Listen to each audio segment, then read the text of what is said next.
So on the next slide here, there's a long list. There's ways that God has constantly confirmed this call for me to go to Uganda. I tried to doubt it. I tried to say, maybe God really wasn't asking me to go. Maybe I was just assuming, but God continued to confirm that call. As I mentioned, I woke up Saturday morning after Good Friday knowing I was supposed to go to Uganda. That morning I headed out, teach a tennis lesson. Got to the tennis lesson. One of the parents shared with me, God has been calling them to move to Africa long term, and they've been in the process of following that call and letting God prepare them. Okay, other people are doing this too. That was pretty confirming to me. You're not alone. It's not quite as radical as you think. You can do this. He encouraged me, that parent, to email my pastor, Tim Lundy, and his wife, Lee. Sent them an email that Saturday. Before I even clicked send to send off that email, my best friend from college called me. Her name is Kristen, her husband is Casey. She said that they've been praying for several months about where they could serve in Africa this summer. And when I told her about going to Uganda and that I'd be working with a predominantly soccer ministry and doing tennis, she said, we could come, we could help. Kristen played college tennis with me. Her husband played college soccer. First thing I mentioned was to pour that concrete to build a court. Her husband, Casey, grew up doing concrete work. God's saying, you can do this. I will meet your needs. I'm going to bring people around you that can help partner with you for the gospel. Next day, Easter, went to church. I go to the edge at fellowship, walked in. Tim Lundy and his wife were sitting in the front row. Normally they're in the big worship center. So I thought, great, I can introduce myself, and there's 7,000 people in the church. So maybe if they meet me, they'll read my email. Maybe he'll have 5 minutes to meet with me. To kind of send me, in the right direction, offer clarity for this call. And that was the plan. As the service ended, Tim Lundy concluded by sharing my email with our church, by saying, there's a girl willing to leave her hopes, her dreams, to follow God. And it was giving him courage. It was humbling. It was humbling for me to see that God wasn't just using this change in my heart, but if I was willing to follow, God could use this story to encourage others, as it was him and my church body. Tim said, we want to partner with you. My wife Lee and I will do whatever it takes to get you to Uganda. We can help you in any way. Such an encouragement to me. That was Easter. 2 days later, we were having our all-school worship service. Do y'all remember in the gym, big buddy, little buddy? Coach Nipper and I were standing in the back. I was sharing with her about going to Uganda, and she said, do you know this morning our high school chapel speaker was a Ugandan girl? I said, no, I didn't know that. I didn't know that we had chapel speakers from Africa on our campus. She said, yeah, she came this morning. We continued to talk, and she said, my husband Luke lived in that same city in Uganda for 6 weeks. He could tell you a lot about it. His parents lived in that city for 4 years, and they have fellow missionaries still in that city. You can have a contact when you go there. So God was preparing a community for me to a place I had never heard of. I'd never heard of Kampala, Uganda, and God was already working. So during that worship time, little buddy, big buddy time, we were standing in the back. She was telling me this. And as she was telling me about her in-laws and her husband Luke and how they lived there, I had trouble hearing her because the man on the stage leading the worship started talking about Uganda.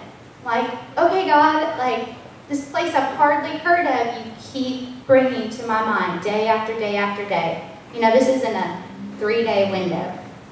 Another confirmation. Very next morning, got to take my car to the shop, get worked on. Our 5th grade teacher, Miss Bridges, gives me a ride back to school. As we're driving back, she says, I lived in Uganda for a period of time. I can tell you about it. It was great. It was one of the best experiences of my life. God is encouraging me once again. Get out of her car, walk into staff devotions, share with the teachers, thinking about going to Uganda. Miss McNear comes up to me and says, I went to Uganda last summer. It was the most beautiful place in the world. My favorite place I've ever been. And I thought, really? the place I'm terrified to go. I keep saying, God, are you sure? Do I have to? And there's such fear in me. It was unknown. It was unsafe. She said, I felt more safe in Uganda than I felt anywhere else in the world. She didn't know my fears, but God had used her again to confirm that call, that He was meeting my needs. He was preparing this place for me. Told my parents about going to Uganda. A week prior, we talked about me moving back to Seattle, being close to my nieces, my nephews, my grandparents, my family. Just a week prior, told my parents. There wasn't one hint of sadness in their voice. They said, you can do this. We are so excited. My mom said, I see now God has been leading you to this point. And just having my parents, godly people's confirmation in my life was huge. There was no sadness.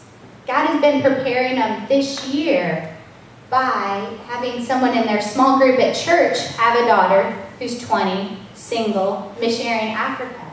They've been so excited this year for that. Dr. Turner, she's in the back there. She sought me out in January as a running partner. No idea at the time she would be moving to Honduras, selling all. To have a godly mentor in my life that can pray as we run, can walk me through this process has been huge.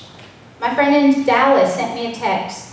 Said, I don't know anyone more perfect than to teach tennis and basketball and to love kids. Such encouragement. Last Monday, walked into the high school commons here, right on each side of the elevator back there, 2 big dry erase boards, each with the words Uganda. God continues to say, I want you to go. As you can see on the next slide, I've created an online journal. It's a blog. Several people have asked about this process and the way God has changed my heart, and not just logistically lined this up, but really changed my heart to prepare me. So if any of you are interested, once I'm in Uganda, I'll be keeping pictures and different posts updated there. And the last slide, in conclusion. God can speak in 3 small words. God told Jonah, go to Nineveh. A Sunday ago at Fellowship, Mark Henry was teaching about the story of Jonah and God's call. He said, God can speak in 3 small words. As I said, in Jonah's case, it was go to Nineveh. Mark said, Nineveh is a place we don't want to go, the place we're scared, we're fearful, we're uncertain, the dangerous place. I could relate because God had been calling me in 3 small words. Teach Tennis Africa. I was scared, and initially I did not want to go. But I, unlike Jonah, am choosing to follow God. The sacrifices will be great. It will be hard. The risks will be there. But the blessing of being able to serve God of the universe far outweighs them all.